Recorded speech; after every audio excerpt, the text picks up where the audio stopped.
Guten Abend. Guten Tag, hallo. Okay, I'm here with Dexter, and we're going to do a reflections interview. Usually, whenever I start with a player like you, in fact, it's nearly always all the Lemondogs people, because that Lemondogs team, in theory, was all unknowns to the fans, at least, and then went to the very top of the whole league. It begs the question for every single player, like, how the fuck could these really good players exist in the scene and not have been in teams okay? But the problem with that question is, it sounds like an awesome question, right, as a journalist, but it's a rubbish question, because everyone's answer is always crap. It's always something like, oh, I just wasn't well known, or, you know, like, oh, I was too young, or something. So there's, or, you know, I hadn't tried to get in teams. So there's always like a quite a boring answer, which does make sense. So I have a different way of asking it to you. Like, I know from talking to you and seeing the way you hold yourself, okay, you come across as like quite a humble, reasonable guy, but inside you're a pretty confident guy. You think you're really good. You're confident that like, no, I was good even before then. So here's my question to you: if you could go back in time and you're back in like beginning of 2013 or end of 2012, were there things you actually could have done differently looking back now that would have got you into like a pro team faster? Could you have gotten onto like the starting spot of an LCS team before then? I don't think so. You know, when I first joined DragonBorns as a sub for like 2 weeks, I only played competitive league for like 2 or 3 months before. So I don't think it could have went any faster than this. I was just playing casually, and then on the side I was playing WoW, and then I kind of got into it. And when I had the chance to play with DragonBorns, I was just, okay, I will take this opportunity, and even if it doesn't work out, it's really good, you know. And then I got another chance to just play for Lemondogs. And then I was like, okay, I will just join Lemondogs and see how it goes, because LCS is really cool. And yeah, after we made our first roster change, we kind of got into the mindset that we are like the best. I mean, I don't know how to say it, but after Mythi joined, we had the mindset, yeah, we are just superior to any other team in Europe right now. And I mean, it showed in the rankings. So we were just playing 10 hours a day hardcore, and we didn't really care about anything else but to win. And I guess that's how you become a good team. Because here's the thing, when I've spoken to Broken Shard, I've always thought the sub system in LCS was a bit of a joke. Because when we first heard subs, if you think of how in sports subs work, you think to yourself like, oh, that person could actually get on the team if he proves himself, or maybe, you know, they'll use him 1 week to test him out. But really the problem with the sub system there is, since everyone lived in Cologne, really no sub's ever actually going to play unless like Soaz gets like hit by a bus the day before the game, okay? Otherwise, it's just going to be the starters who play, unless someone's really bad or something. And the whole point of the subsystem really was just so you had like an official person that you could bring in case you needed someone. So that if I actually am DragonBorns, I can't be like bottom of the league and then just pay like Faker to come and play the last 3 games, you know. So it makes sense as a system. But the problem with it is, it means that you see all these great players that at one point in time were listed as subs on teams, and they went on to be really good. And so you think to yourself in your mind, well, why didn't they try them out? They would have been awesome. But really, no one was ever going to. But what's different is, Broken Shard tells me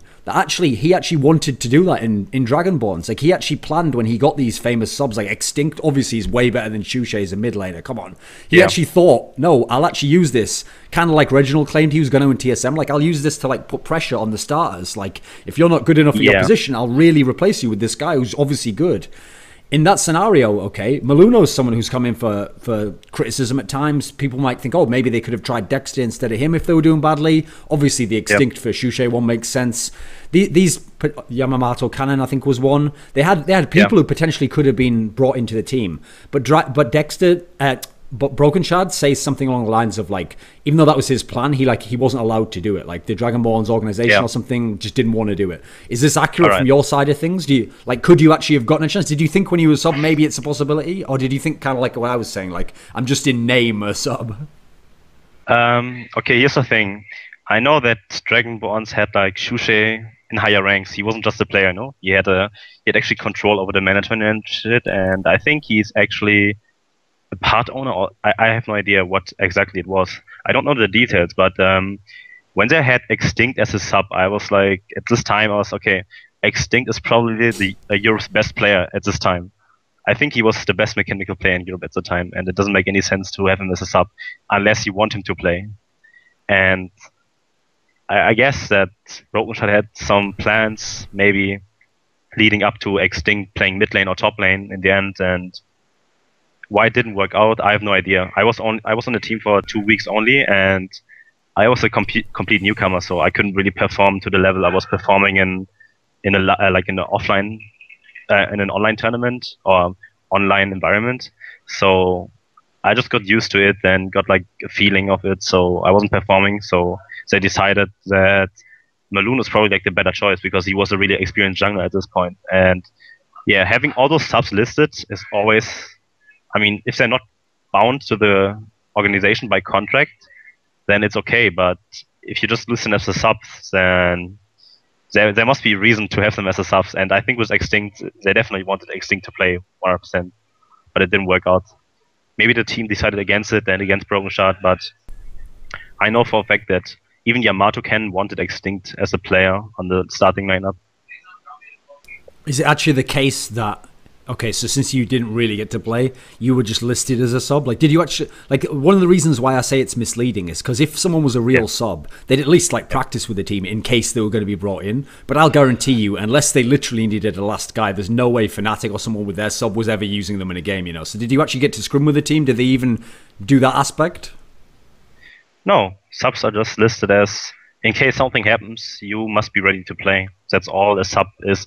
But I think DragonBorn had a special case where subs got paid. Like, usually subs really, I'm not sure for every team, but usually subs don't really get paid. But DragonBorn actually split the money, and subs got paid for that. So I think Extinct got some salary from DragonBorns to compensate for him being listed as a sub. Because otherwise, I don't think he would have joined the team, to be honest. He could have just played LAN tournaments and win them all. I mean, he joined NIP later and showed everyone that he's actually a really good top laner, but in the end he just decided that he doesn't like to be a competitive player anymore. So when, after the DragonBorns period, and you were, because you were this sub position, people didn't even really particularly know you, and unfortunately it was by far the worst team in LCS. It's not exactly like it's a team where people are going to be looking out for this sort of thing. What was actually your career path at that point? Like, did you know a team that you could go to? Did you have an idea of, like, I'm going to be able to get into the next split of LCS? Did you have any sort of plan whatsoever? No, I just got into it. You know, I just got asked, yo, you want to play LCS for us? And I was like, okay, sure, why not? And my first week actually was in Lille, in the big event in the huge venue with like 6,000 people. And I was like, okay, it's a really cool trip. Why, if I would turn that down, I would be really dumb. And I just used it as an opportunity to get into competitive league. But after I got kicked or removed from the roster, I was like, okay, I'm just going to play Challenger Series with my team again, with my own team, Mousebots at this time, with Yarostar. He just recently joined Super Hot Crew. Fu Sharp, he's a really good player. Kikis, he's a top 10 Challenger player at the moment, I think. And we used AUD, I think, too. So yeah, at this time I was just and Moves, of course, who was formerly Super Hot Crew. So at this time I was not really trying to get into LCS. I just wanted to play with my team, with the people I like, and try to get into LCS next bit after I failed the qualifier. And then this opportunity just came along, and I was like, okay, I'm gonna have to leave this team to take the LCS offer, and then I joined. Now, when you joined, oh yeah, continue. I mean, I guess you could consider that very lucky, because at this time I was just, I was top 3 in Europe in the Challenger ladder when it first got out. In like 2 or 3 weeks, I had 800 to 900 LP, and that's how you get into LCS, I think. I mean, you just have to play Challenger. You need to be on the Challenger ladder. You need to be recognized in solo queue by a lot of people, and if you're good enough, you maybe get a tryout if someone is looking for a team. But now it's easier with the Challenger scene, because you can actually see people, how they perform in a team environment on the stream. And if a player stands out, then he might have the chance to play LCS. That's how I see it. But I think back then in the days, I got incredibly lucky with just being asked as the second or third guy. And I'm pretty sure that Sinners Never Sleep, formerly Lemondogs, that they asked 1 or 2 players before me, and they all turned it down because they didn't want to, or they weren't ready for LCS, or couldn't commit fully. And I was like, yeah, sure, just give it a try and see how it goes. And then we just yeah, that's pretty much how it went. Usually every team who's at the top of the challenger scene and who has a chance to get into LCS, just because of how naturally competitors are, they'll tell you, like, no, we are good enough, we're all LCS quality, like, you know, and if we did get into LCS, we'd do well, like, maybe, even if they're not so ridiculously confident, they'll at least say, oh, you know, we could be maybe top 4, maybe we could challenge for a playoff spot or something. When you really joined Sinners Never Sleep and you were just playing into the period up to the promotion tournament, how would you really evaluate that team at that time? Was it already, like, comparable to what Lemondogs would become? No, I can tell you that everyone on our team, we were okay. We're gonna take this as an experience. All we have to do is finish top 6 to not drop out of LCS. We had no thoughts of getting like to rank 1 or being the best team in Europe. We just were like, okay, we're a new team. We just take it easy and we see how far we go. And pretty much what happened was we all prayed to not get kicked out of LCS again. And the first week showed that we are still a new team, that we lose to like more experienced teams, and that we have a lot to work on. And we knew that. In the first 4 or 5 weeks, we knew that. And then suddenly we just had like a switch in our heads that Mythic came in, new blood, like the flame got reignited, so to say, and we just decided to switch our whole mindset into winning, and that we are going forward, that we're going for rank 1, and that we really want to win no matter what, and we try as hard as possible. There was not a single scrim day, for example, where we just slacked or something. We just tried hard, really hard every day for like 8 to 10 hours. And at that period of time, when we went to week 7 or 8 into LCS, we haven't lost a single scrim, I think, in 2 or 3 weeks to any team. And yeah, we just try hard, so hard, if you want to use this term, that we eventually became good at the game. And then we just, everything led up to Worlds pretty much. When you first got into this team and you got to play with nukeduck, you got to play with the others, did you initially have did you hit, oftentimes a lot of good synergy, even though people talk about like building synergy, a lot of the really good synergy just is naturally like there's something there already and you can kind of, you know, this makes sense, like intuitively. Was it like that with nukeduck immediately? I could tell that it was with Zoro0. Zoro0 was the perfect kind of player you want for top lane, because you could always count on him that he does his thing, and he's very, very super consistent. He doesn't have off days or something. You could always count on him. And if he had specific champions, all he had to do was say one word. I was like, okay, gank top lane, 20 seconds. I went up there 20 seconds, and then we got a double kill. That's how it worked.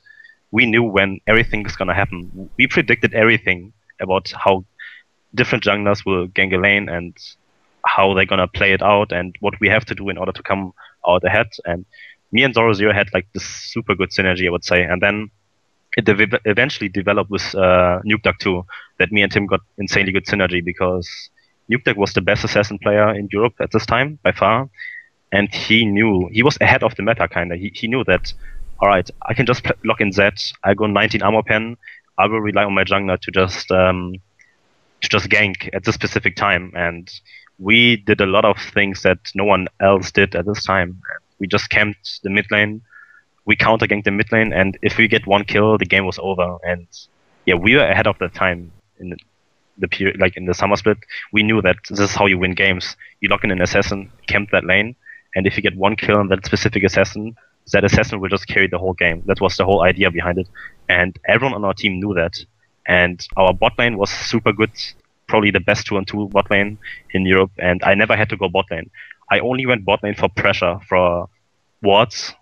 You had Oracle and everything back then, so I only went there to clear wards or place a pink ward for pressure. And yeah, I never had to gank bot lane pretty much, because they were fine on their own, but I just had to go mid lane, collect my kill, or pressure top lane, and no team could deal with it. So that's how we just got our synergy going, kinda. But yeah, individually, I think with Zoro0, it was definitely instantly there. When I tried out for the team, we just double killed everything already, and the synergy was there. And with nukeduck, it just got better over the weeks. And nukeduck eventually got to a point where he was a really good shot caller and had a really good grasp on the game. And he just called, yeah, you have to come mid lane. When I hit level 4, you come mid lane from this angle. The ward is gonna expire at 4 minutes and 30 seconds. Take this path and gank my mid lane. That's how we operated as a team, pretty much. When you said nukeduck was, by far the best assassin player in Europe, Yeah. at the time, because your team got to the top, people would say, okay, I could believe that. But now, people are going to look and say, well, nukeduck hasn't even been in LCS, and, there was this fella called Bjergsen who had a lot of hype, and then this guy called xpeke was pretty good on the assassins. What for you set him apart from the others at the time? nukeduck was the only Fizz player, for sure. He was the only Fizz player that... Except the guy in your team. Huh? Except the guy in the bot lane. Except Tubbs in bot lane. He even got the chance to play Fizz in LCS once against MOM at the end. But yeah, he was the only Fizz player. He was the only one that used Z correctly as a split pusher, not as a team fighter. Back then, everyone used Z as a team fight hero to one-shot a carry and then die. But nukeduck realized, okay, I'm just gonna split push with assassins. No one can one-on-one me, and if anyone comes, I will just kill them. And xpeke wasn't really that good on assassins. You could argue that his Z was somewhat questionable, and he didn't play Fizz, for sure. He played a really good Ahri, but at the same time, I think he only used teleport on Ahri and was building Athenes into Deathfire Grasp, so this is not really an assassin build. But yeah, I think that nukeduck was way better than xpeke on assassins, for sure. Now, I'm a little bit confused here, Dexter, because before, when you were going through all the team and like the strengths, the bot lane never lost, so I never had to go there. Zoro Zero, amazing top laner, it just tells me all the thing. You just slipped in there, and then nukeduck became a really good shot caller. Oh, whoa, wait a minute. My mind's flashing back to this Twitch VOD where you were explaining listen, I told nukeduck where to go, and I said, do this. Describe what you're thinking of when you say that. In what sense was he the shot caller, and what sense did you shot call him or anything like that? He was the shot caller of the team. He did the decisions later in the game, and his word was final word. If he had a Baron call or he wanted to play a certain way, then we did it that way. That's what I meant with shot caller. No, that makes sense. That's a shot caller. Yeah, that's a shot caller, right? But now I'm wondering what you meant then in that VOD a while back. Yeah.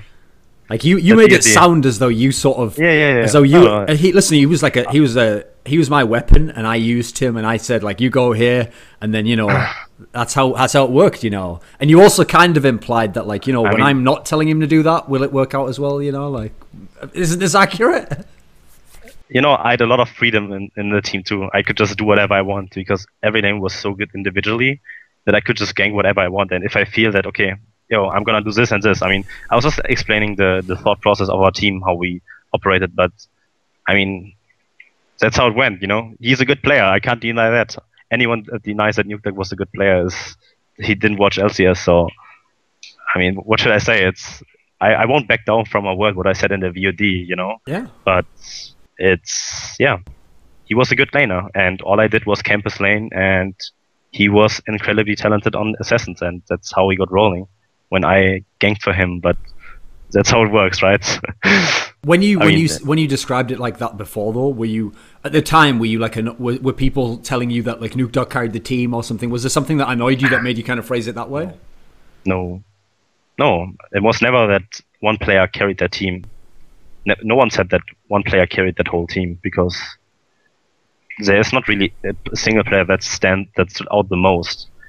There were just 5 individually really good players coming together as a team and playing. So there's I wouldn't be salty if anyone says something different, but I have my own opinion on things, and I know probably the best, and the other 4 teammates at that time know it too. So okay, but I remember the context in which these comments came was when you then described the fact that the NIP guys hadn't gotten into LCS. This was around that time, okay? And you said something along the lines of if they didn't get in, it's kind of their own fault because, they had an LCS spot, but they risked it and they went over to here. Okay, when you said all that, listen, I know from talking to people that you and maybe Tabs felt a bit hard done by the way the Lemondogs thing split up in the sense. Is this accurate? Of course. They thought after Worlds happened, everyone got overly ambitious and they're like, okay, next season we're gonna go for Worlds rank 1 and everything, But, they decided they leave an LCS team, Lemondogs, that has a spot 100%, to join a team that has to play qualifications, and then they got 3-0'd. I thought it was really funny at that time. The only player I felt sorry for individually was 0-0 because he actually deserved to be in LCS. But when I watched those games, I was like, okay, guys, you're not good anymore. You don't deserve to be in LCS. You just got 3-0'd by an amateur team. There's not much to say. They deserve to be out of LCS. It wasn't even like close games, you know. They actually got completely stomped. And when you look back at those VODs, the current jungler hyrqBot, he was just AFK the whole game, and he pretty much lost it alone. And why wouldn't I be salty that my own teammates Sure. betrayed me for someone that they joined a team and they failed the qualifications, and for one reason, that they don't have a competent jungler. And I was like, all right, I guess everyone made his mind up, and they did their own decision to join NIP to requalify, and they didn't make it. And all I could see in those VODs, objectively, there was an Amumu in the game that was AFK farming for 18 minutes, and he got his third blue finally, and then fed it bot lane. And I was like, all right, this is not how we played, guys. This is not how we became a good team. You really have to admit that we would have won the games if I would be the jungler on that team.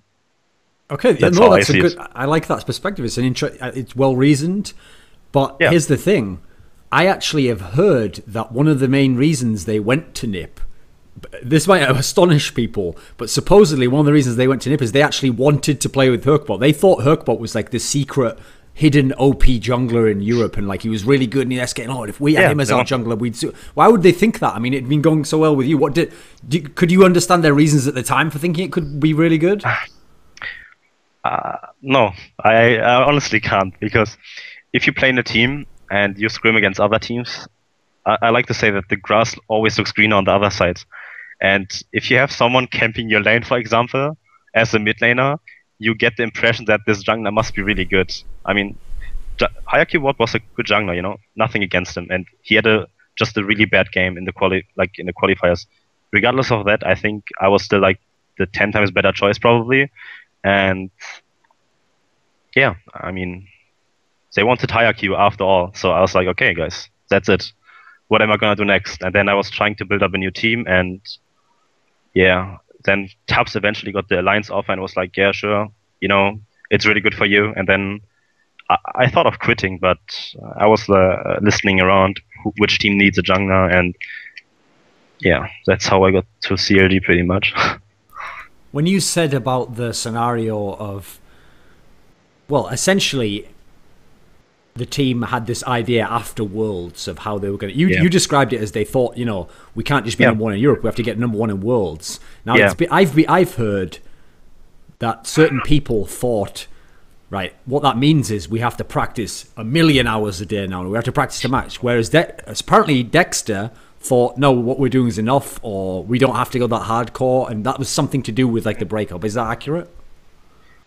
I mean, I said afterwards I was really drained out because we grinded games, you know. There was no purpose of games. After 6 hours, we just grinded more games. And afterwards, I was like, okay, I'm going to take a 1 month or 2 month break of League, but I'm going to be ready for the next split. So, I mean, if you interpret that as, okay, I really don't want to play anymore, then I don't know what to say. That's all I said. I was like, okay, I need a break, guys. I'm not going to play for 1 or 2 months, maybe. I will play solo queue still, but I don't want to practice. I need a break. And if they question my dedication after I demand a break, then I guess it's a solid reason to just break up a really good team, right? Even though, like we're saying, there's other reasons, like motivational reasons, or maybe like personality differences that could have affected it. I actually have always thought there's a theory that most people never mention, which to me makes a lot of sense as to why really the NIP move happened, which is this. Lemondogs as an organization was not an elite organization in Europe. In fact, they weren't even an organization in LoL until they got this team, okay? And so basically, they're an organization who, based on how good they were as an organization, they should have had one of the bottom teams in LCS. But somehow they lucked out and got you guys who no one knew were that good. And not only did you become good, but you became the best. Now, in theory, the best team would never split up. They'd never leave their organization. You just go, right, we're the best, so let's keep the best team, okay? But because you're in a smaller org, if a big org like NIP, who actually were in the other position, they didn't have a really, really good team. They come to some of the players and they're like, listen, we can pay you a lot more money. We're a bigger organization, more stability. This makes sense. It's almost like a peculiarity of how LCS works that this could exist. Was this a factor, do you think? I mean, part of one reason why we split up too was we wanted a gaming house. Mithy couldn't play from home. He had 200 ping or something in Gran Canaria, and he really wanted a gaming house to practice in. And we asked for a gaming house. I mean, we were rank 1. You would expect that the rank 1 team could demand something, right? But at the same time, we couldn't really get a gaming house because of some really... I don't know the reason behind it anymore, but yeah. NIP just had a new gaming house in Sweden, which you know by the Counter-Strike team just there, and they have enough space for a LoL team too. So I guess gaming house is one thing that comes into my mind, probably like money. And yeah, eventually it had to happen that if you don't want to be treated the same you did before, and you feel that you deserve more as a team, because you obviously the results were there. We went to Worlds, you know. We actually practiced against Korean teams, and we did fine in scrims. I mean, fine. We didn't really crush scrims, but yeah, I mean, you could see the results that we are actually a good team and legit. So I don't see the reason why we wouldn't get a gaming house and everything. So eventually everything led up to the point where they're like, okay, we have this offer maybe from NIP, and it's better that way, and we can just move in instantly and practice, and everyone is going to be so much more motivated and everything. So yes. It eventually happened. It had to happen the way it turned out at Worlds. So here's a question I have then. Why didn't the team... Was it ever on the table that maybe the whole team just moves to a new organization? Was that really ever there? I'm not... I mean, I can't really go into too much details, but I'm pretty sure that if the 3 players that went to NIP would have pushed for the whole lineup, then we would have had it, yeah, for sure. I mean, there's no other explanation that other than, okay, we are the rank 1 team, why would you change any player? Never stop a running system, right? If you replace one player, it could also turn bad or to the greater good, but you risk it. And at the same time, you just take someone in who just got relegated in the team as a jungler, and you made that gamble and it didn't work out, so... One strange thing about the Lemondogs' success was when you described it there and you said sort of like, okay, nukeduck had figured out this approach to playing, for example, Zed out the assassins, and not only that, but we'd figured out as a team, like, you need basically just camp the mid lane, have the jungle mid synergy, which eventually after Worlds, everyone in the world understood it then, because basically people like Faker and Bengi just taught us all, like, oh, that is literally the way you win the game at the moment. Yeah. Even though you say we figured it out, in that case, then why would nukeduck think to himself, like, I could just play with a totally different jungler? That doesn't even matter. You'd think that would be the one synergy you couldn't break up in the team, right? I mean, I would see myself as a better mechanical player than hyrqBot was at that time. And even in decision making, I was way better. But don't ask me. I mean, I never asked him to the like until today why they went with that. I mean, probably like motivation reason, or they tried to have a weird explanation, but I never really asked, yo, why did you ditch me? We were teammates, you know, we were a really good team. What happened? I never asked that. I was like, okay, you know, the second I got to join CLG, I was like, okay, I'm really glad that this team split up, because otherwise I wouldn't have taken this opportunity to go to North America and jungle for CLG, right? So in the end, it was the best thing that could happen. I get ditched and pretty much join a better team, a better organization, and have another shot at Worlds. So let me put it this way then. In that scenario where you said like we'd figured out, but your team split up, was it ever anything that you actually discussed consciously? Like, oh, the way the game works now is we're going to just camp mid lane all the time. Was it just the natural way you guys played together? What was the team like in that sense? Was it a cerebral team like that? Yeah, we just knew and we understood it instantly. We never talked about, okay, nukeduck is going to play as assassin and that means I have to camp this lane.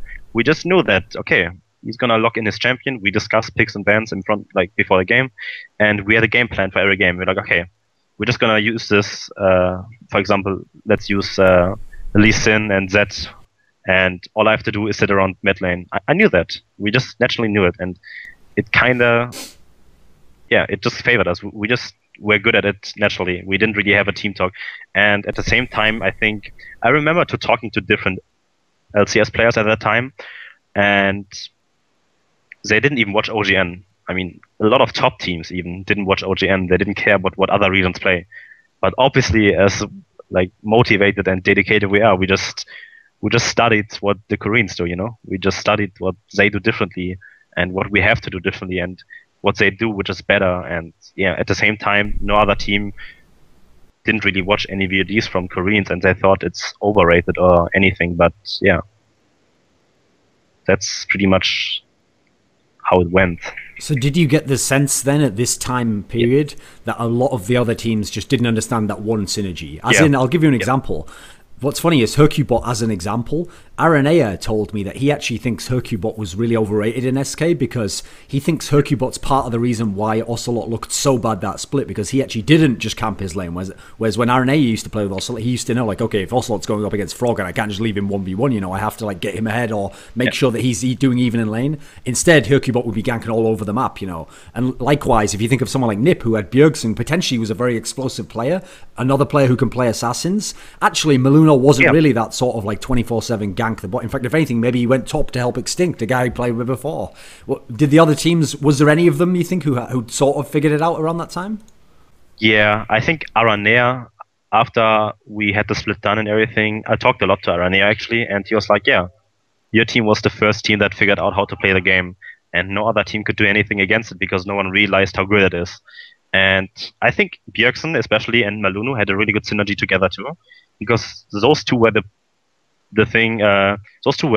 duo that I had the most respect of, because they actually counter gank mid lane, and I even died a couple of times in counter ganking mid lane. So I think both of them gave us the most trouble at their peak when they had Extinct still.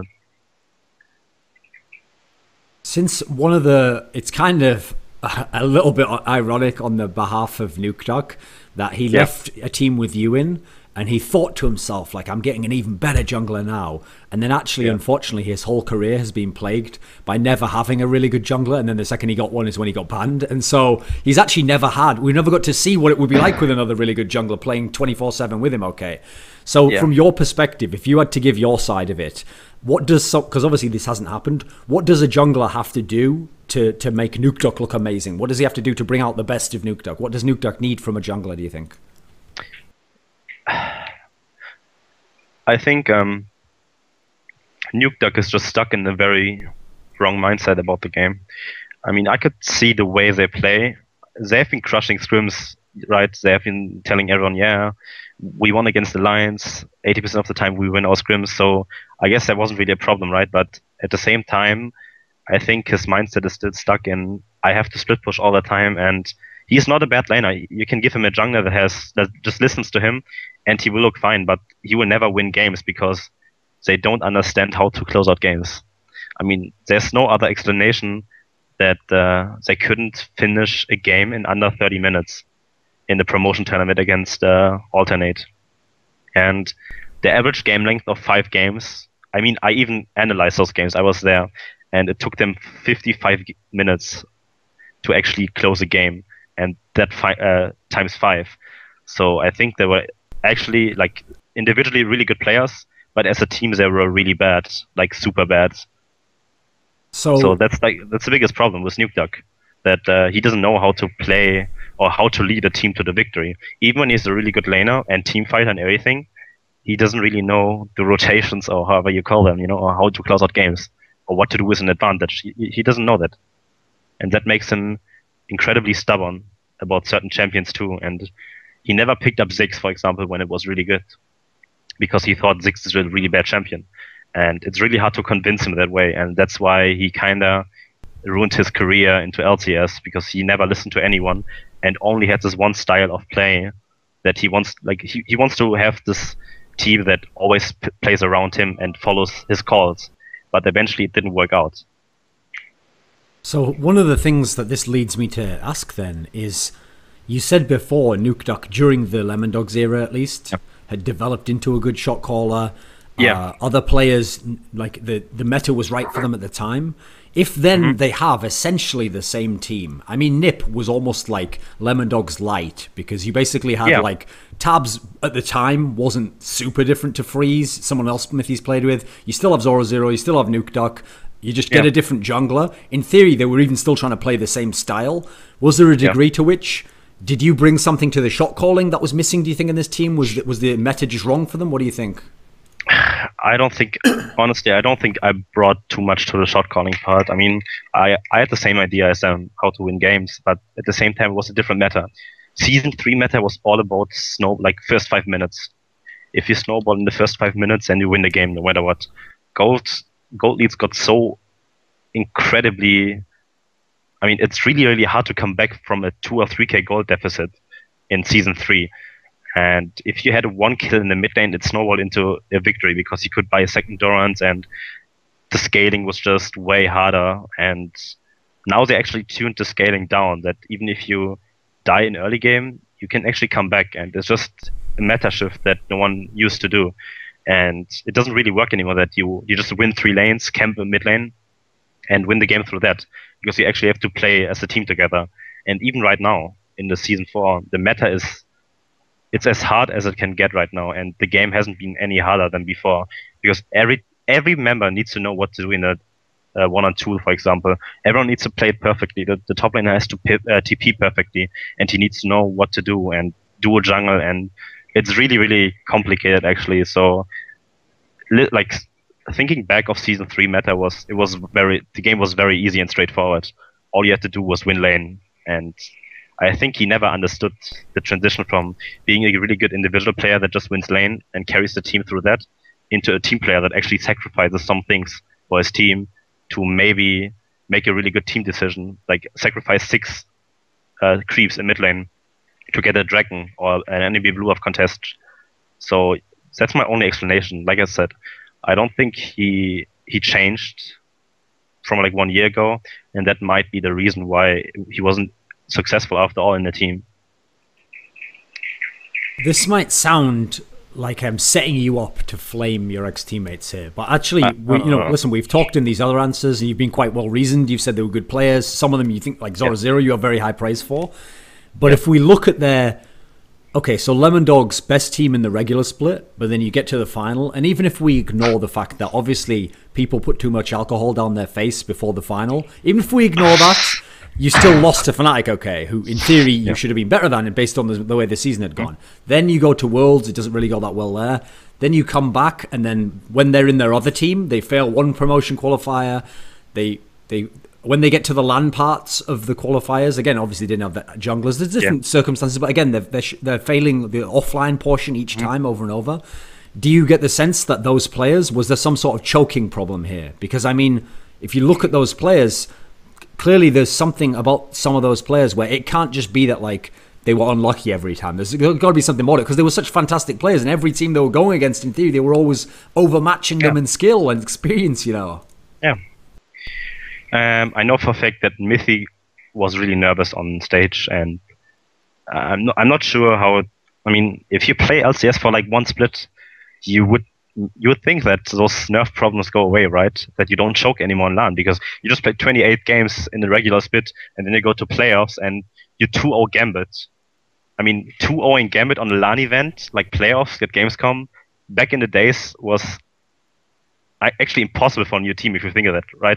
The Gambit era where they never lost IEM or something, and on playoffs time they always play really good. And yeah, I mean, why would you just suddenly start choking? It doesn't make any sense. But I think nerves kind of got to them, or maybe they lost motivation to try. I mean, I know that Zoro Zero, after they got after they lost the qualification once, he was really demotivated actually already, because he thought he's gonna make it in, and then the second time he just decided, okay, I'm gonna play anymore for a year. I'm gonna finish my high school. So maybe that's another reason. And yeah, I don't really know what's happened in that team to just suddenly start choking. So, but yeah, I could see that some players definitely choked, and that's not meant to flame. I just see what I see on the stream. I mean, I was there live, and they choked.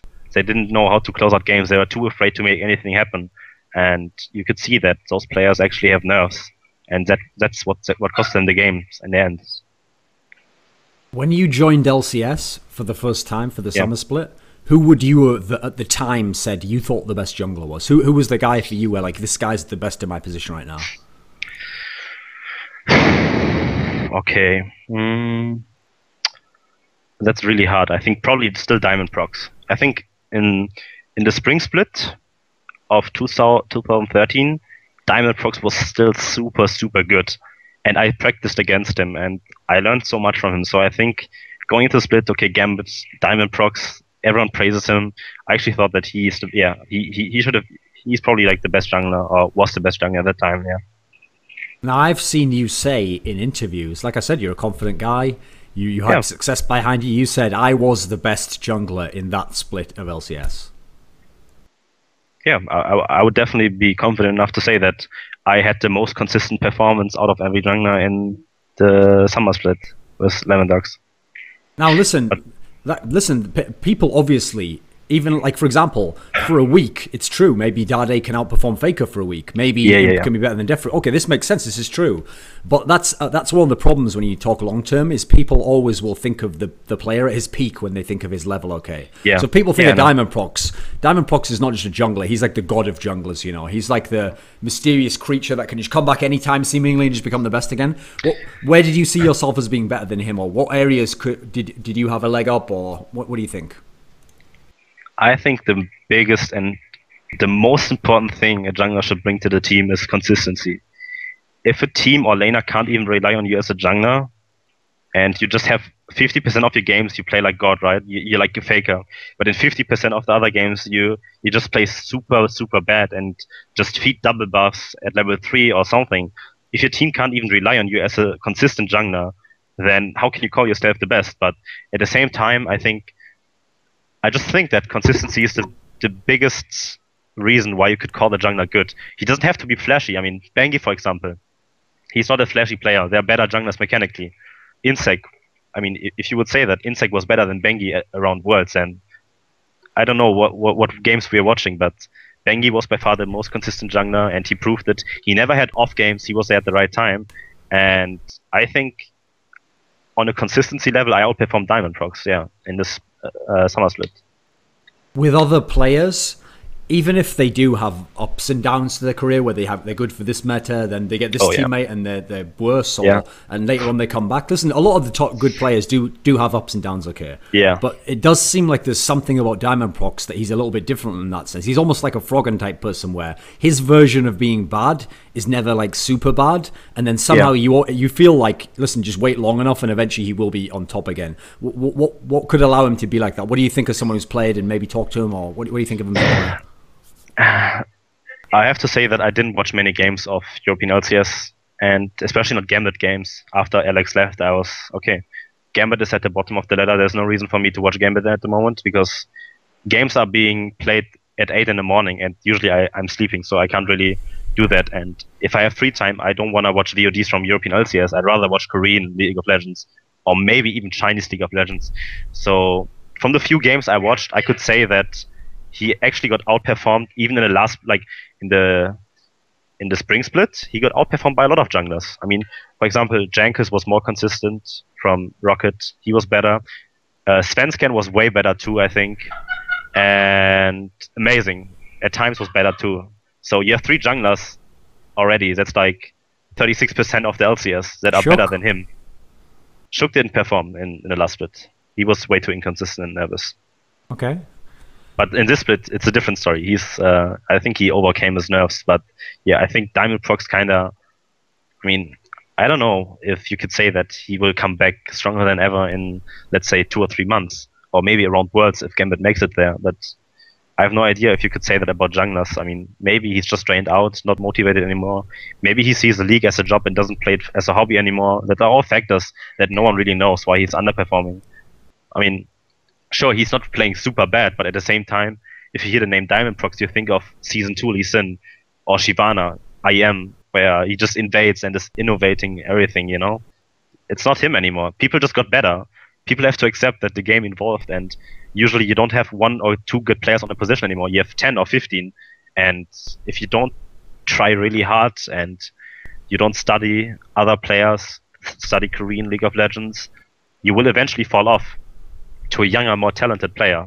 And I think that's what people don't really understand, that even if Diamondprox is like, okay man, he was really good back then 2 years ago, he's better than all those junglers right now. It's not true. He isn't. he's not even close of being like top 4 junglers in Europe at the moment. And it's the truth. So what can I say? I mean, I just see LCS games on streams, and he makes very questionable decisions that he wouldn't have made 1 year ago. And yeah, I just think that a lot of people just got a lot better. So when junglers try to compare each other, yeah, if they're the one who's on the losing side of the matchup, they always have this get out of jail free card, which they always use, which is like, well, I'm the jungler. Like, you can't blame me if my lanes win or lose. Like, you know, my performance will look worse in this team or better in this team. How much do you think of someone like Diamondprox's fall off is teammates, for example? Like, if Alex Sitch isn't as good, does it affect him? If Darian's been a retard, does that affect his play? Like, answer on the Diamondprox thing, but I'll ask you a little side question to think about as well. Okay. Being fair like that and trying to think of the context of the guy's team, can you ever think of an example of someone who was actually playing really well in the jungle, but he necessarily didn't have the team that was good enough, you know? And so as a result, if you use that logic of like, it's not fair to judge just on his own individual play, you could still have said he was good even if his team wasn't a winning team, you know? Mm-hmm. I mean, that's the biggest problem. I mean, as lame as it sounds, but if your team is losing or if your lanes are losing, there's literally nothing you can do in jungle. It just you are so your performance or your success is always decided by how well your lanes play and how well you play in a team together.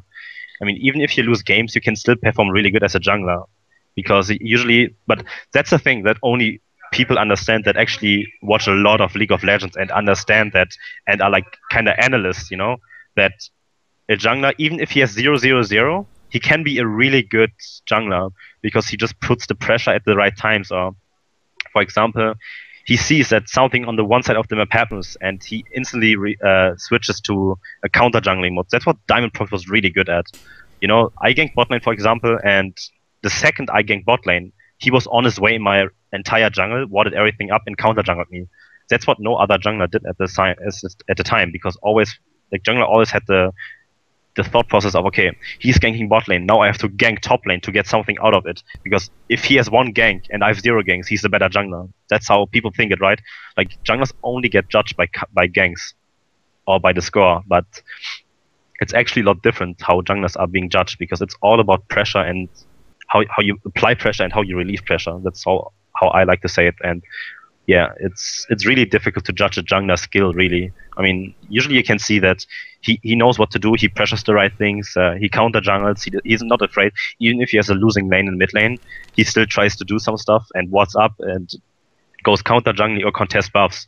That's like the few indicators you can see that a jungler is good. But if a jungler only sits in his jungle and farms, he has the same score, he has the same creep score. It's 0-0-0, but at the same time, he didn't apply any pressure.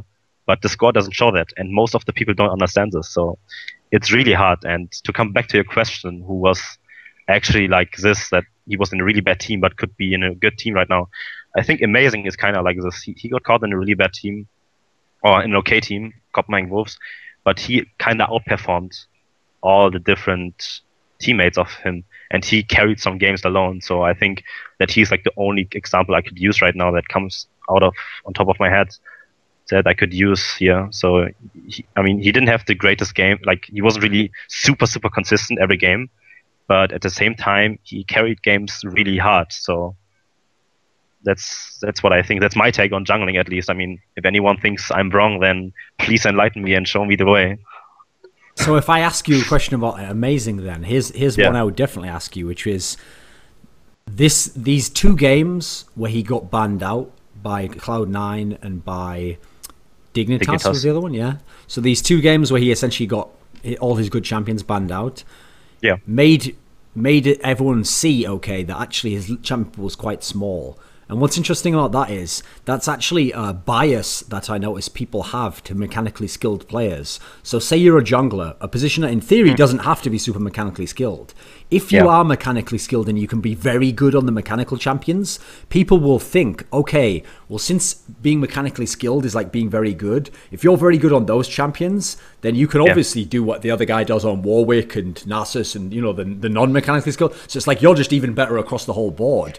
So isn't this a potential criticism of someone like Amazing? If he's amazing on like Lee Sin and Elise and stuff, but then if you make him pick other champions, he can't go to even the supportive ones. Like, how could you evaluate it in that sense for me? I mean, at that time, I can assure you that no other jungler practiced more than 4 champions. It was Lee Sin, Elise, Evelyn, and Kha'Zix. Sure. If you ban 3 junglers and first pick the other one, there's no other junglers left that can even touch the other jungler. Those 4 junglers were incredibly overpowered at that time compared to the rest. I mean, you could say the same thing about like mid lane or something, right? That you only have like 3 champions. During Worlds, it was the same thing. You had 3 assassins, Zed, Fizz, and Ahri.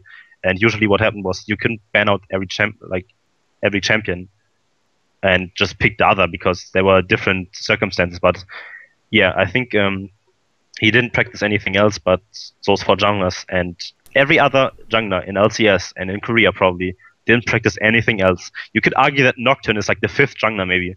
But then again, it's really unlikely that someone practiced Nocturne. So TSM just as a team decided to not last ban Lee Sin or the 4th jungler or whatever was open, and they paid the price for it. I mean, okay, but Dexter, yeah, let me put it this way: if Dandy gets the same thing happen to him, if Dexter has the same thing happen to him, if Crumbs has the same thing happen to him, I doubt they're going to have a game like that Volibear game where they pick a champion like that and it goes as badly as that, right? I mean, it's not going to go that far the other way. I mean, the thing is, I never had that happen to me. I don't know. I mean, I had that happen once to me, I think, in the TSM game where every jungler got banned and the only jungler good that was left was picked. And I was forced on Jarvan and I was 0-3 or something. I had a really bad game too. So yeah, it could happen, but at the same time, you should always, right now I know that it's going to happen and that it could happen. So I always have 6 or 7 or 8 champions prepared. And even if my best champions are being taken away, I know that I have something in backup. And at that time, Amazing didn't have the experience or the champion pool to actually do that. So, yeah. Going into when you were joining CLG, so we said one side of the coin, which every jungler always says, I notice, which is the idea of like, listen, don't judge me harshly if my lanes are losing, like, you know, I can't do anything in this scenario. But then we have to take the other side of the coin, right? That if a guy's every lane's winning, then that doesn't necessarily mean he's the best ever. So a good example of that, obviously, is the odd one last split. Well, I'm sure some people maybe thought the same thing about Dexter. Like, okay, but he was doing awesome last split, but, you know, he had Zoro top lane, he had this guy here in the mid lane, he had nukeduck. I've made the same criticism about Cyanide. Sometimes I think Cyanide, when Fnatic wins, gets overrated because he has the monster solo laners that every jungler wishes he had, you know. How much of, like, Dexter going into CLG, were you really at your top level going into this period of the team? No, I wasn't. Was there some kind of adapting period to not having the 2 monster solo laners? Yeah, there was an adapting period because when I joined CLG, the last split just happened and there was only one good team in North America, and that was Cloud9. I wouldn't consider TSM a really, really good team. They were good, you know, no question, but I wouldn't really consider them top tier at the moment. So when that happened, in CLG, I had Yen and Link as my solo laners. And if you compare those two to the counterparts of Zoro and nukeduck, I mean, no offense, but at their prime, I think that nukeduck was probably like the far better player, and Zoro was the far better player in Season 3 than Nien Tonso and Link. So, yeah, I mean, obviously you can take that as a statement, but yeah, they weren't like super good laners that just kill everyone one-on-one or know what to do, you know. It was a transition period where I actually had to adjust, and if you have a lane losing, that was something new to me, and it took me a while to figure out what to do, but eventually I kind of got into it, like how to deal with it, and we actually played really well as a team together to kind of overcome this deficit that we have a losing lane in a game. So one of the things about this different setup in CLG, if I just use how you set up how Lemondogs used to work, so Zoro Zero essentially you had perfect like communication with him, like you had the telepathic link there. Nukeduck, you're literally communicating with, like, listen, we're gonna just gank this lane all the time. And then the bot lane, you don't even have to go there except to clear wards. Now you come to CLG. Now Nian Tonso is not that type of top laner. As a mid laner, Link's a good mid laner, but he's a totally different style to nukeduck. He's not the super aggressive, I want to get the one-on-wall kills all the time. And not only that, every team in the whole LCS has been training for like 2 years, like just gank that bot lane 24/7, try to get 3v2s on Doublelift all the time. Like now it's totally different, right? How did you have to change in that sense to make it work in CLG? What was different for you? All right, the first problem when I first arrived here was people don't do shit. They usually are happy when they have the same CS in lane. They are happy when they're out from the open by 5. They're always like, okay, we go for late game, boys. We got this. You know, we just farm it out until like 40 minutes, and then we eventually win one team fight to win the game. And I came to the team and I was like, no, that's not how we play. 7 minutes, that's blue buff time. We're gonna contest that. You group up with me, and we're gonna contest everything. And I was at first when I joined the team, I was very relaxed about that and tried to see how the team operates, to kind of fit in, because you're the new guy, you don't want to do anything or ruin a play style. But then eventually I realized, okay, we're way too passive. We have to do something. We have to play the game the correct way. And that's when I started, okay, I'm very decisive about calls, like objective controls. I usually call an objective and expect everyone to be there in time, 20 or 30 seconds in advance, and have wards ready. That's how I think it should be. And when I first joined the team, it was very new to some players, and it was a good change for good. I mean, Link got a lot better by that, I think, and he's a really good laner at the moment, which I think is kind of a reason why he has a jungler now. Actually, like in the past, he didn't really have a jungler that was playing his main role, so you can kind of use that as an excuse for him not performing that good or being afraid of making plays. But I think we kind of got to the point where we play really good style and aggressive style too. So it took time, but we got there. When you came into the team, excluding the problems with getting into the country and all that stuff, if we forget that for a minute, in many ways it was almost like an ideal setup for Dexter to come into this team. Because first of all, think of the last 3 junglers CLG's had at that point in time. At this point, they're like a thirsty man in the desert crawling through the water, and they're just like, please, water, please. And then someone gives them like a refreshing glass of orange juice. They're like, this is the most delicious drink I've ever had ever. So not only that, but they've just had to sit at home in LA while World Championship goes on. They weren't even vaguely in contention. So in theory, I could imagine if they bring you into the team house and they say, listen, this guy was at Worlds, he was on the best European team last split. I could see how this is a very good, it's like an ideal entry to a team, okay? But I have a different way to ask this question.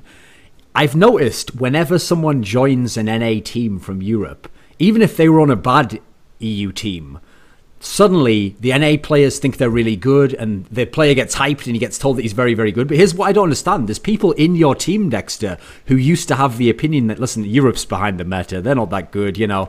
I think some of their players are overrated. Like, was there ever any of that? Like, did you ever get the sense they were like testing, is this guy really as good as they say he is? What did he think?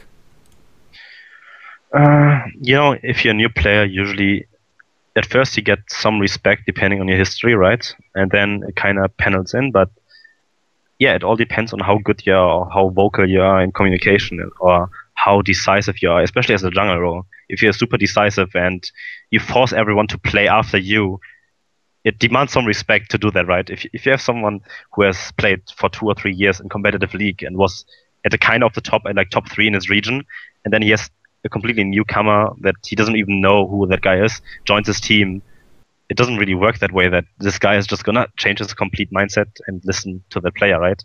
So it demands some respect, and you actually need the respect from that player, from the veteran player. And I think it was kind of the same thing here, that I came into the team, I really didn't have an opinion about anything, and I was like, okay, we're gonna play this, we're gonna play it your way. And then after one week or something, I was like, okay, I really don't like this. I want to play differently. I want to play aggressively. I want you guys to follow me and back me up on the debates and everything. And when the second I started doing this, I think I got a lot of respect from like the teammates and everything. So, yeah.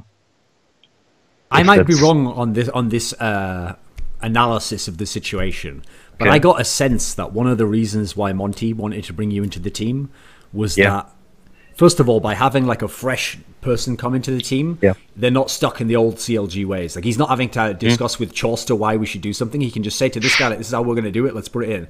And so there's a degree to which it almost sounds like he brought you in as like his enforcer. Like, he's good. Monte hands down the law from heaven, and you're like Moses who brings it to the Israelites, and you're like, this is the law we will live by. Was this true to a degree? Surprisingly enough, I agree with Monte on like some like in-game related stuff. I agree with him 99%, and we have the same opinion. And if I say something, okay, I think this is bad, we usually agree on it. Like, there's no really, I don't really disagree with anything he says, and he doesn't really disagree with anything I say. So it's like he's like the brain of me, and I'm using my hands to just play in game and try to control the team. That I guess it's true, maybe, but at the same time, he didn't really know me. So I had a 5-minute talk with him at Worlds, so I knew who he was. He was like the green caster, and he didn't know how good I was or how vocal I was, because he always wanted someone to have in the team that was very vocal and fixes the communication issues, right? But at the same time, you would think, why would you pick someone that's native language is not English to come into the team to fix the communication? So, well, I mean, he knew that Doublelift supposedly speaks English, you know, so he thought, yeah, it'll work out. Yeah. I mean, obviously that's a joke. But anyway, so I have a question about this topic of like you and synergizing with Monte in this sense. Everyone always says that the shot caller in the team, they always used to say it was Link before, and then people have suggested Afromu has something to do with it. Is there like a strict, like I've always described this on Summoning Insight. The interesting thing about Cloud9 when I read all their interviews was they were open about it. They would literally say, no, listen, High is the main shot caller, and then Meteos calls the objectives, and then the idea there was, because you actually have like a, sort of like a set pathway and a rule as to like when this guy calls and then who supersedes who, you can sort of be democratic, but as in each person does what they're best at, but you never get in the problem of like two people say the same thing and which do we follow? Is there a system like this in CLG? We have a very unique way of communicating, I think. I mean, I think everyone kind of has an own idea right now what he wants to do, and usually it's either Link or Afromu that have the final call on what we do as a team in late game or deciding objectives or anything. The thing is, you usually have 5 people on a team and everyone gives information, and then you have one authority person that usually gives the go or says, no, we don't do this. And I think that's kind of the way in CLG too, that we have 5 people giving information, feeding the shot caller with information, and then the shot caller decides what's the best for the team and what will get us ahead. And I think Afromu, it's really hard to tell who's like the final, who has the final word on something, because it changes from game to game. You know, in some game, Link has like really good ideas, and he's like, okay, we want to do this, and he's super decisive, and he's like, okay, we're gonna bait Baron, blah blah blah, and go Dragon after, and we do this rotation here. And then in other games, it's just Afromu, okay, we're gonna get vision control right now, we're gonna do this, and everyone listens, and then we win the game. So it just depends on who's more decisive about something and wants to do, and who has the best ideas. If someone thinks historically about Doublelift, this guy would probably be like the poster boy for tunnel vision. And people think to themselves, like, he's famous for making a lot of strange decisions. And his best periods actually as a player before this era of CLG was essentially when people think that Chauster sort of like used him as like a second hero in the game. Like, he just mind controlled him and told him, go here, go there. Yeah. Does Doublelift actually get to ever call things that you get big plays in the game in that sense? It's just his job to play, yeah? It's just his job to play. Usually Afromu is, he took over the controller from Chauster and controls him on the bot lane, you know? He's like, okay, can we do this? I'm going, okay? And then that's what they do. But big shot, like really important shot calls, it's not gonna happen. It's just, he's gonna tell the team, I mean, we have a system where we just tell, okay, how strong are you to your counterpart? And then we feed information to like, okay, I'm 1 item up, I'm really strong, I think we should team fight. I think I can take him one-on-one as a split push. That's what Doublelift says. And if we evaluate the situation correctly, it's just usually then he gets the go. For example, yo, I can split push against that guy. Can I do it? And then Link responds, yeah, you should totally go split push. And then if he has certain items on certain champions, he's like, okay, I'm really strong. I think we should team fight. Then we usually start grouping up and team fight. That's how it works. But he never has his own decision. It's like, okay, I'm gonna do this and you're gonna do this. It's not how it works in this team, I think. We've seen that, especially in NA, a lot of the teams were still in that mentality of like, whoever the best player is, he thinks, well, I'm the carry, and the team will always, when we win, it's me carrying, you know. And if we lose, maybe I couldn't carry harder. You know, that still to some degree exists with some of the players. You can see, maybe you can even see it in like a team like Coast before.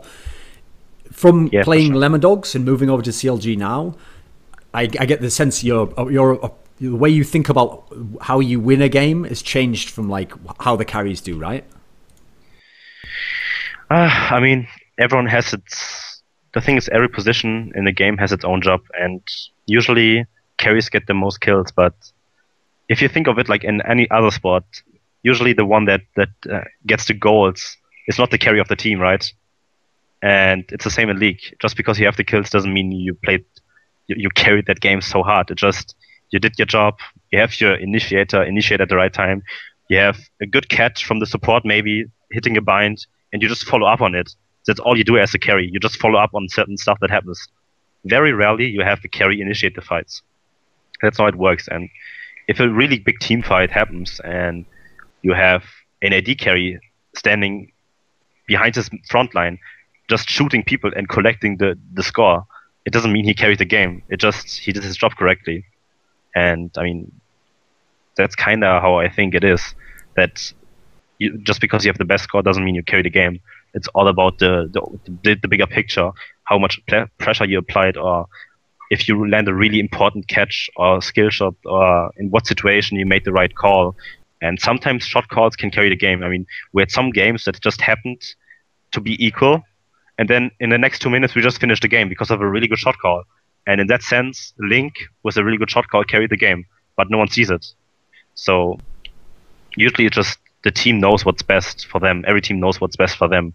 And the outside, like the average League fan that watches LCS or something will usually say, oh man, yeah, Doublelift carried it super hard, you know, or Link carried it super hard because he has the best score. That's not how it works in League. Even though your era of CLG has been the one where, in theory, we've moved away from the potential thing. Like that joke doesn't even really get used that much now because it's a different type of team. It's actually, you can see that it's not just becoming like reality.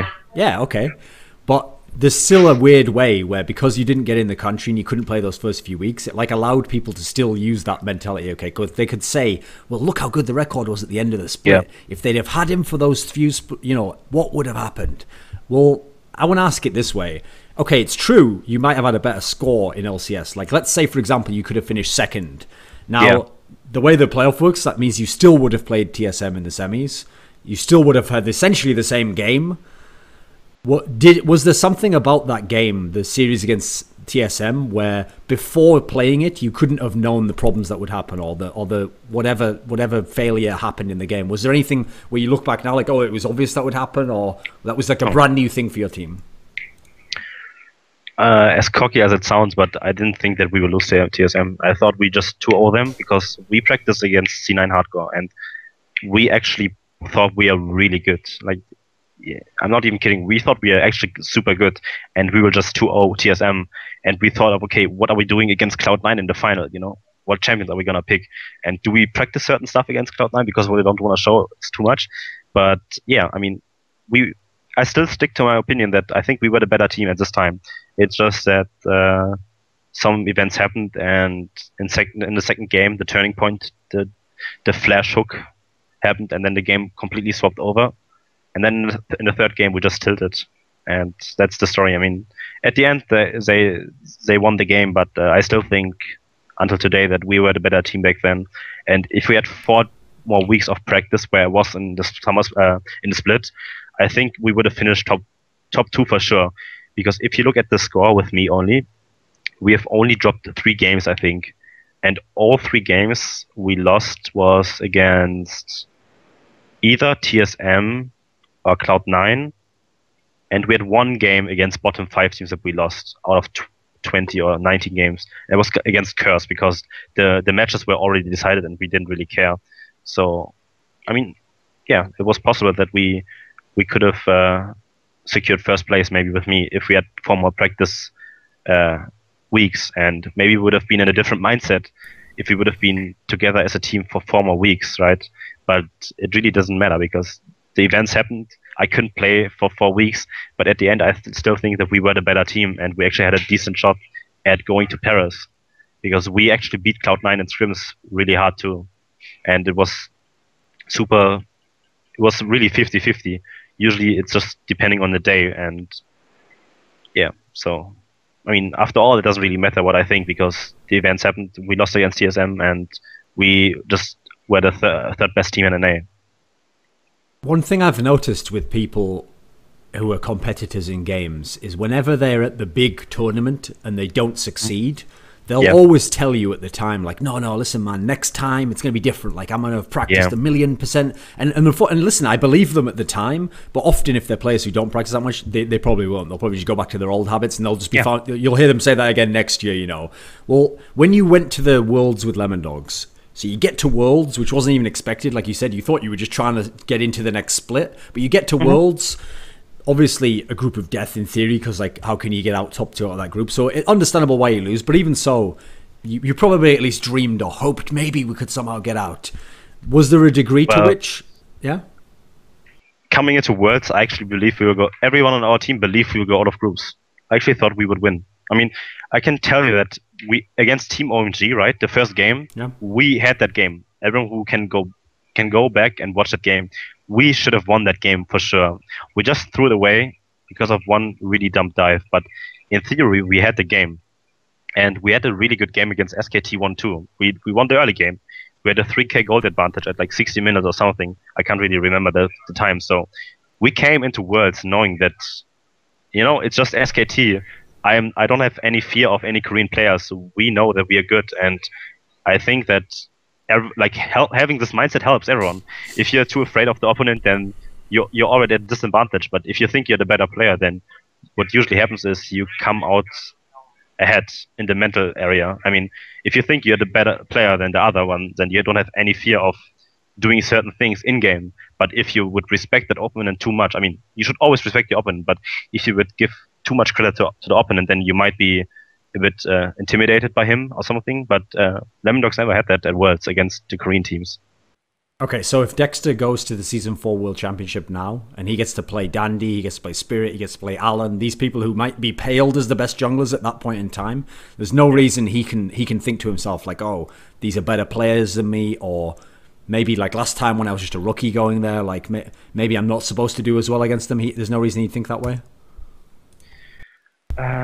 I mean, I actually played against Dandy at Worlds, right? There was Ozone at the time, and he was really good. I have to admit, like he was really good, and I actually could learn something from them. And we played 10 scrims against them or something, and I learned more than I would have learned in Europe at that time in 2 weeks of scrimming. He showed me a lot of stuff that is different, or how to play a certain character and how to play matchups. So I still would think that those people are really good. I mean, there's no way I would say or could claim that I'm better than Dandy, you know. But at the same time, I don't have to claim it, because if I just know that on any given day I could beat those players, and it's fine for me. And in a best of 3, everything can happen, and I could just have 2 really good games. I mean, that's like the main difference between believing that you're actually good or thinking that the other one is better. I mean, I believe I'm pretty good at the game, and I have a really good grasp on that. And I see those guys playing OGN, and I'm like, okay, those guys are not superhumans. They're actually normal players that are just really good for what they do, and they're very dedicated and play a lot. But there's no way that they're unbeatable. And if I would ever think and go into game, okay, we can't win this game, then what's the point for me to play this game anymore? If I have to admit that some team is way too good right now, or I can never beat those teams, then I don't have a reason to play anymore. I really want to play to be the best, you know. That's the one thing I really have. I really want to win. That's all I want to say. I just want to win. That's all that matters. So earlier on, I referenced this thing that junglers always do, where they say like, don't compare us directly, like it's based on our teams, and there's obviously there's some truth to that. But one thing I've always really respected and liked about Diamondprox is that he actually always used to embrace that aspect of like, if he's playing against Ozone, then he actually wants to kind of like compare himself to Dandy. He wants to see, if everyone says Dandy's the best right now, then I want to see Dandy on Lee Sin, his best champion, and I want to play him and I want to win, so I can say, like I tested myself. Do you ever think this way or compare yourself? Sure. I can see why Diamondprox has this mentality, and I completely agree with it. If you beat, it's kind of like, let's say, like you leave a certain champion open. That's what SKT did to OMG, right? SKT gave OMG the best possible champions they can have. They left open Pantheon and Syndra and everything else, and they're like, okay, if we can beat you on your best champions, it's like a mental thing. What else do you have to offer to beat us? And they really didn't care. They gave them the best champions and just beat them. And that is kind of the thing that's like pretty. I mean, if you just lose with your best champion and you can't really compare yourself, then you just have to admit that this player is better than you. But I won't believe that he's a better player than me until I at least tried, until I at least tried my best. Okay, so then for my hypothetical question, we're actually gonna make Dexter a sort of SKT Diamondprox hybrid, and he's actually going to like show off what massive balls he has, and he's going to give like 3 other junglers in the world, like they have to be really good junglers though, from any region. He's going to give them their best champion, and then he's going to ask like, how do you think Dexter would match up against them? Like, what would he have to do to beat that guy on his best champion? Okay. Who would you pick? Who would you want? The 3 best junglers right now? Or do you mean champions, or the players, and then what champion you'd give them to really beat them at their best, Okay, the best jungler right now is probably like Spirit. The thing is, it doesn't matter what he plays. He's just too good. I would probably say that Kha'Zix was his best champion, so I really want to beat him at Kha'Zix and show him how it's played. Then you have. And how do you beat a Kha'Zix? What's the key to beating a good Kha'Zix player? I mean, it's very rare for a jungler to have a assassin playstyle in his mind. And you have so much damage that usually players are really afraid to take unnecessary risks, to jump in, execute it, and jump out. And you need to have really good instincts, or you need to be really good as an assassin player to have that. And to develop that kind of mindset as a jungler is really, really, really hard. So even if you say that Kha'Zix is a super phase roll champion, or was toxic, or was way too overpowered, it doesn't really matter because the stats say the same. He actually had a 0-5 win rate when he was at his peak. He actually lost 5 games in a row in competitive play. And it's really hard to play Kha'Zix to a degree to like competitive play level. So I think that he was the best on Kha'Zix, and it was his favorite champion by far because he was just going Kha'Zix every game he could, and people just banned it away. So I really want to play against him in his prime time where he had Kha'Zix, and I would probably play something like Lee Sin or Elise. That's like the number 1, and then I would probably want to play against Dandy on Lee Sin, simply because he is probably like the best Lee Sin player in competitive at the moment, and Samsung is just as a team too good. And then for the third player, what would set him apart on his Lee Sin though? Because every mechanical jungler in theory plays Lee Sin, right? Yeah, but Dandy is just on another level in terms of mechanics on Lee Sin. He's just doing stuff that no other jungler or no other Lee Sin in competitive play does. And just watching him, I mean, sure, you have Insect. He got famous for his Lee Sin, right? He had really good mechanics, but his decision making on jungle wasn't really that good as Dandy. Dandy was a way smarter player than Insect, I think. And I just want to see that I recognize him as the best Lee Sin player by far, and probably like the second or third best jungler in the world at the moment. So I really want to see him on Lee Sin, on a signature champion. So everyone knows Dandy as like the god of counter jungling. What do you think you have to do if you play Dandy? I mean, you've played him in Scrim, so what do you think the key to playing him is? It depends on the jungle matchup I have against Lee Sin. I mean, against Lee Sin, I would probably want to play Elise, I think. And Lee Sin was Elise's kind of a matchup that it gets decided by who's the better jungler. And it's very, very even actually. But at a certain point, it swaps over to Elise. But in for the first 7 or 8 levels or something, I think it's in favor of Lee Sin. So you have to be smart. I mean, I just have to be smarter than him and don't get caught like stupidly in my jungle. Or that's what I think at least. That's how I would beat him. I would just avoid the duel 1-on-1 straight up and just try to gank my lanes or try to counter jungle his counter jungle. You know, that's the point where the mind games happen, and I have to just guess that he's gonna like at 3 minutes he's just gonna invade my race and tries to 1-on-1 me while I do them. But at the same time, I will just avoid it and go to his race, counter jungle it, and what up. And that's probably like one aspect how I would approach it. So who's number 3? Number 3 right now, it should be Bengi, I think. Bengi or Kakao. I can't really decide between which two. But on Bengi, it's probably like just have some variety. I think it's Evelyn, maybe.